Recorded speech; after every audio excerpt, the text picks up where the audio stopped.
আদর করে বলি, একবার দুইবার তিনবার চারবার বলি, পাঁচবার বলি, এতবার আমাদেরকে বলতো না, শুধু লাঠির কথা বলতো।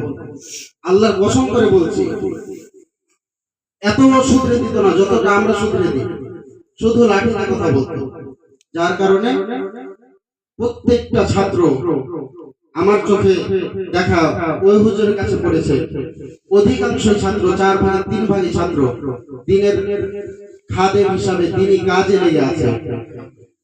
আর এখনকার পরিস্থিতি তোমাদেরকে আমি বারবার বলি যে দেখো, তোমরা যেভাবে চলছো, তোমরা যদি কথা অমান্য করে চলো, তোমাদের অভিভাবকরা যেভাবে আচরণ করে তোমাদেরকে সামান্য শাসন করার জন্য, তো তোমরা মিলিয়ে নিও। হয়তো আমি থাকবো না, কিন্তু তোমরা যেহেতু একই এলাকার, 20 বছর 15 বছর পরে দেখবে যে কেউ ভ্যান চালাচ্ছে, কেউ ক্ষেত খামারে কাজ করছে, কেউ হোটেলে কাজ করছে, কেউ একটা মুদিখানার দোকান নিয়ে বসে আছে।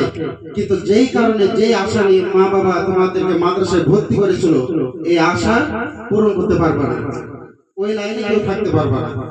সুতরাং তোমরা সাবধান হও। কতবার বলেছি কথাগুলো, আর কত ভাবে বললে তোমরা বুঝবে।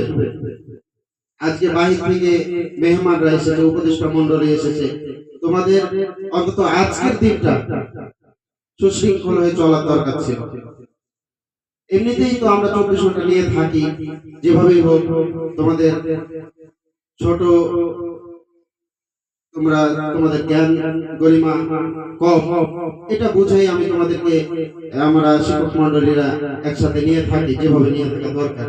কিন্তু অন্তত আজকে তোমরা যদি আশা অনুরূপ ফল দেখাতে না পারো, যারা পরিশ্রম করে, মাদ্রাসার জন্য চিন্তা ফিকির করে সব সময়, তারা যদি এসে একটা ঘন্টা তোমাদের কাছ থেকে ভালো ব্যবহার না পায়, তারা কষ্ট পাবে, বলবে যে কোথায় পরিশ্রম করি, কোথায় অর্থ দান করি, কোথায় শ্রম দিই। সুতরাং তোমরা একটু সতর্ক হও, একটু সংশোধন হও, একেবারেই ছোট অবুঝ না।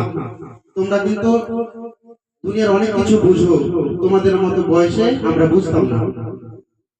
আমরা তোমাদের মতো বয়সে কিছুই বুঝতাম না ধরতে গেলে।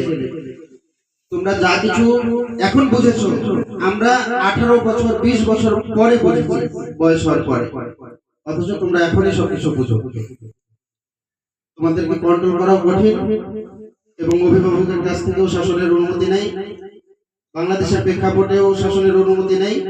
তোমাদেরকে যতটুকু পারা যায় অজনসিহত করা এবং আল্লাহর কাছে দোয়া করা ছাড়া কোনো উপায় নাই।